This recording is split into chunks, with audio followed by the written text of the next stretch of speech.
I've been a bit under the weather lately, sore throat, stuffed up nose, and I could really use a hot drink to ease the pain of it. Nothing does the trick for me like tea does. But there are a lot of options when it comes to tea leaves. Still, I know one delicious leaf that I can make a tea out of that always gets my energy levels up. My opponent's souls. When I sit down at a table and slowly drink their life energies down, I swear, I feel like I'm 20 years old again. Old enough to vote and help decide the fate of my country, and maybe a few others, but not old enough to add some whiskey into my tea. So sit down, my friends, in your most comfortable chair, pull up an ottoman or a stout dog to put your feet on, and sip away at the steaming hot nectar of life in your cup as you listen to this Deck Tech video. Welcome, you who love a good non-white Lifegain deck, to the Uncommon Commander, a YouTube jank bank. I'm the bank's manager, Ryan, and I'm here to help you make a withdrawal. Today's deck is going to be a Dina Soul Steeper Pauper EDH deck. That means Dina will be our commander, and every card in the 99 is imprinted at the common rarity level. That said, this deck is EDH legal, and capable of winning a game here and there at a casual table. If you bring it to a CEDH table, whatever happens, I take no responsibility for. Unless you somehow win, in which case I want all of the credit. A special note about the rules of PDH versus Commander: they're not the same. In Pauper, life totals begin at 30 and Commander damage is lethal at 16. For a more comprehensive breakdown of the rules, see the link to them in this video's description. Now then, Dina, the Dryad Druid, has a 1/3 body that costs a black and a green mana to cast. She also has, whenever you gain life, each opponent loses 1 life, and pay 1 generic mana and sacrifice another creature. Dina gets +X+0 until the end of the turn, where X is the sacrificed creature's power. So the game plan is laid before us. We're going to get Dina out early, gain a lot of small pips of life to continually drain our opponents out, and have the option of Voltron killing them should that life drain not be quite enough. In Pauper, the color pie stays a lot closer to what it was originally envisioned as, because you don't have access to the high-powered cards that break the color pie, so you need to utilize the strengths of the colors that you've got. In this case, we've got a lot of green ramp and black recursion to fuel our deck and keep our game plan moving along. Also, before we move on, I want to mention that this is the least expensive deck I've made for this channel, coming in at a lowly $22.91 on the day the script was written, if you're buying it from TCG Player. And if you are, please consider using my affiliate link, which is posted in the video description. And if you're enjoying this channel and would like to support its creation, please consider becoming a patron over at Patreon. My patrons help keep this channel going. Again, that link is in the video description. Finally, please remember the free way to support this channel, the like and subscribe buttons. It's so easy, and nothing is more budget-friendly than free. Now then, as I've already spoiled, we've got a lot of land ramp to talk about. These spells are the creatures Diligent Farmhand, Oashra Cultivator, Sakura Tribe Elder, Farhaven Elf, and Springbloom Druid. We also have the non-creature spells Font of Fertility, Environmental Sciences, which isn't actually ramp but does get us a land to our hand and gains us life, and Growth Spasm, which creates a creature in addition to land ramping. We also have the Mana Rocks and the Mana Dork, Hierophant's Chalice, Pristine Talisman, and Kozilek's Translator. The rocks can gain you life, with the Talisman doing it continually, and the Eldrazi Drone lets you pay some of the life you've been gaining in order to ramp. Since we've talked about ramp, I'd like to continue talking about the air quotes engine of this deck. Ramp is a large part of it, but drawing into creatures, having them die, and recycling them from our graveyard is the other big part too. First, let's look at the card draw spells.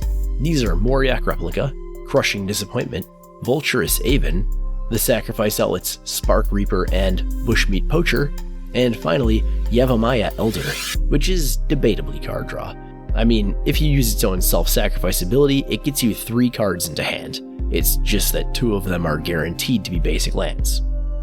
Another part of our engine is getting creatures into our graveyard. A third of this deck is creatures, so self-mill gives you decent odds of finding something that you can recur to your hand.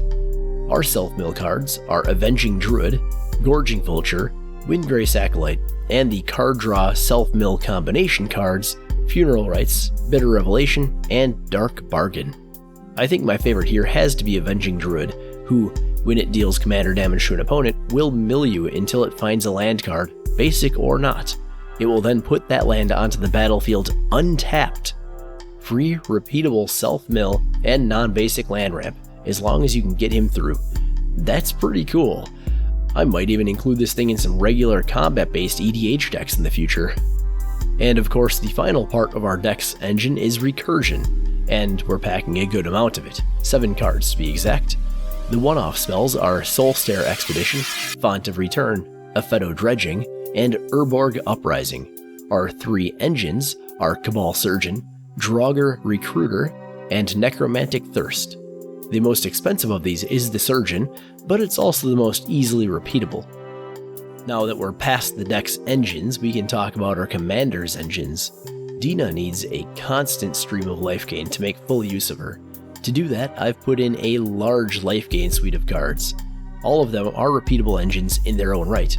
These are Essence Warden, Trespasser's Curse, Deathgreeter, Falconwrath Noble, Vampire Neonate, Dogged Pursuit, Jadi Offshoot, and Kazandu Nectarpot. Another 2 that I did not include in the deck, but could and maybe should have, are the Extort creatures, Basilica Screecher, and Syndicate Enforcer. Again, these are not in this deck, but there's a strong argument to be made that maybe they should be.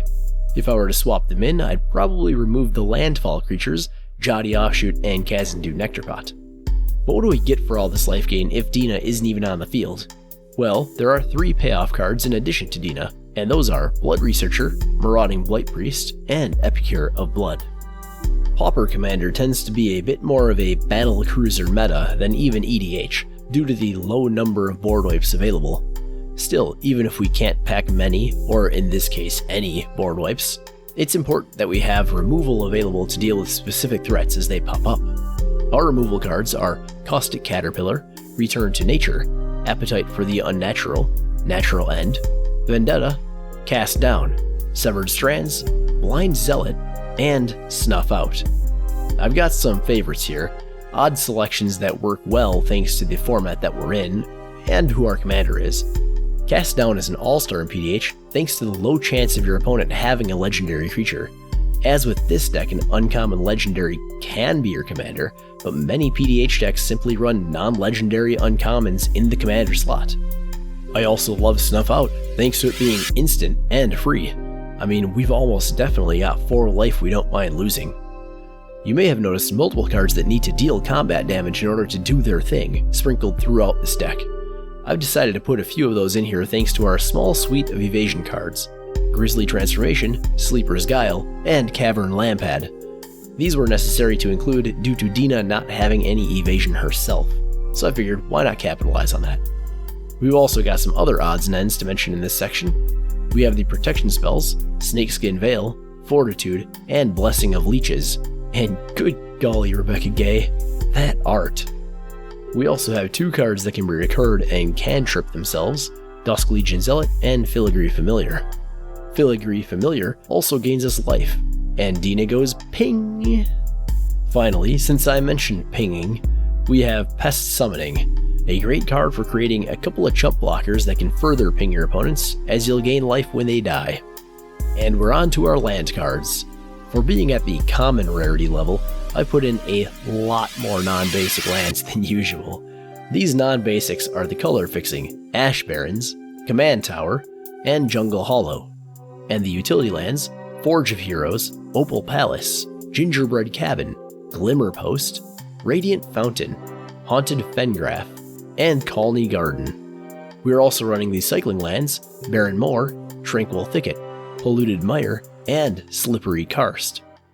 Finally, our basic lands are 10 forests and 11 swamps. All you who've made it through this video to this point, nice job with your attention spans. You've made it to the final segment of the video, the segment that I like to call the Final Countdown! For the uninitiated, in this segment we count down the final 5 cards of the deck based on some potentially arbitrary basis that I've made up in my imagination. For today's video, that order is the best alternative win cons for this deck. Now, let's start with number 5. If we ever lose access to Dina, this card and the next will really come in handy. This card is Gnawing Zombie, and the next? Why, that is our number 4 card, Lampad of Death's Vigil. These are our redundancies for a life drain win if Dina is, for some reason, ever permanently lost to us. Simply pay their mana costs, sacrifice a creature, and ping your opponent, or opponents, depending on the card, for 1 life drain, which will trigger Dina, and she'll ping them again. Moving along to number 3, I realized there is yet one more way to end up with a life drain victory. This way is through our good old friend and used snake oil salesman, Gary. This deck isn't made to get a ton of devotion to black all at once, but that doesn't mean it isn't capable of doing it. If you've got the Grey Merchant of Asphodel in hand, it may be wise to stop sacrificing your creatures and just build up a good board presence. Drop him on the board and go for the win. Our number 2 card is going to break away from the Lifegain synergies and look toward the Voltron win. Shade's Form is the card's name, and Black Fire Breathing is its game. Yes, for each time you can pay a black mana into it, it'll give the creature its enchanting +1/+1. As a bonus, it also acts as protection for the creature it's enchanting, as, if that creature dies, it will return the creature to the battlefield under your control. Yet another use for it is to put it onto an opponent's creature before you destroy it, stealing it permanently. Finally, we're on to an old enchantment that is going to pump Dina way up. At number 1 we have Soul Kiss. You may pump the creature it's enchanting by +2/+2 until end of turn by paying a black mana and a life, and you may do this up to 3 times each turn. Doing so will give you the magic commander damage number of +6 power. With the sacrifice of another creature, Dina reaches 2-shot territory with ease, and she could reach 1-shot territory if you've got the extra creatures, mana, and life available to pay into her ability. Be real with me here, who doesn't like getting a Voltron victory with a 1-power commander? Well, thank you for sticking around to the end. If you liked the video, be sure to hit the button telling me so. Also, feel free to leave a comment. I love hearing what you guys and gals have to say. I will say it was really nice to be able to make a Pauper deck for you guys today. I feel like I don't really get to make enough of them. Now, I don't really have any channel news, but I do have some news. Our governor here in Minnesota announced that he is hoping to be rid of the mandate to wear masks in public that came about due to COVID by July 1st, with the stipulation that the state needs a certain percentage of people vaccinated by then. I, for one, am really happy to see my area start to break out of COVID. It's just in time for summer, so it's going to be really nice outside. So I think it's going to feel great to just be able to go outside, take a mask off, and then go back inside and play cards. I really hope that wherever you are, you get back to something resembling normal too. Goodbye for now.